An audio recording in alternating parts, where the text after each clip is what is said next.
Hi guys, what's up? Here we are again with another chatty Gyaru video since the first one did so well. And there's been discussion lately on whether Gyaru is a fashion style and it's an aesthetic or a lifestyle and a vibe. And I would definitely have to agree with the latter. Gyaru is definitely a vibe. You can definitely dress in Gyaru, but it doesn't particularly fully make you Gyaru. And I'd like to explain some of the things that can up your Gyaru vibe that people often forget when they get into this fashion. So let's begin, shall we? Number 1, Avex Trax.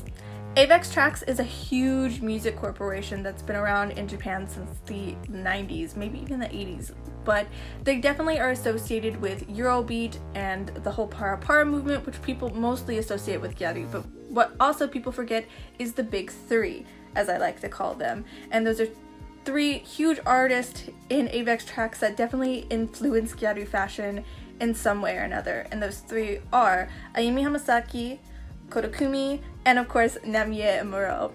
These women definitely influence the look, whether it's the big eyes that Ayumi Hamasaki has, the very, very gaudy nails that Kodokumi has, or the tan and platform boots that Namie Amuro made more mainstream. These are huge, huge artists that cannot be ignored when participating in the fashion. That doesn't mean to say that there aren't other Avex artists that can definitely be associated with Gyaru, specifically Move, that is used in Eurobeat songs, especially Fly Me So High and Gamble Rumble. There's also Globe, TRF, AAA might even be considered one, I'm not quite sure. But basically, if it's Avex Trax, there's probably a little bit of Gyaru influence. The big person that Avex right now is trying to push, if you're wanting to stay on trend, is Keilan Anzai. Keilan Anzai has been on the back of every single new Egg magazine that I have, and she also featured in the Ayumi Hamasaki drama called M. Number 2, converting Eurobeat into EDM. So it's a widely known fact that Gyaru love to party, and that comes with the whole club culture thing. However, I feel like a lot of people are stuck on Eurobeat and para as a big part of Gyaru, and while it is very historic and very iconic to the fashion, I feel like if you want to be a little bit more on trend and be in with it with the young people, a big part of that is converting that interest into electronic dance music. I've noticed a lot of gals go to events like EDC and go to huge DJ events at Ageha instead of going to Age Fair, where you might run into older people rather than younger people.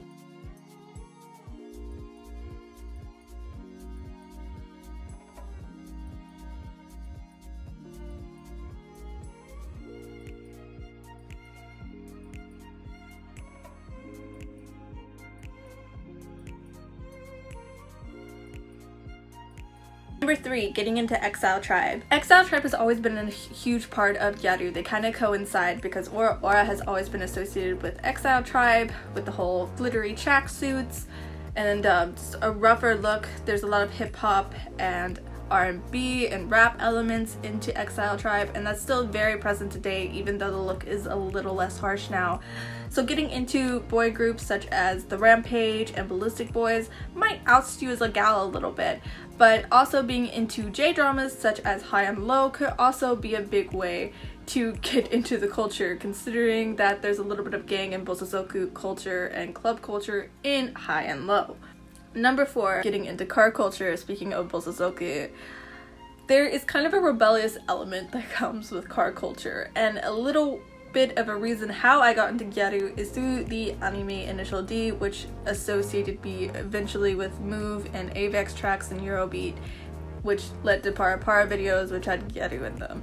It all kind of correlated, though I kind of knew what Gyaru was beforehand but didn't know it had a name to it. Car culture can be one of 2 things when it comes to Gyaru.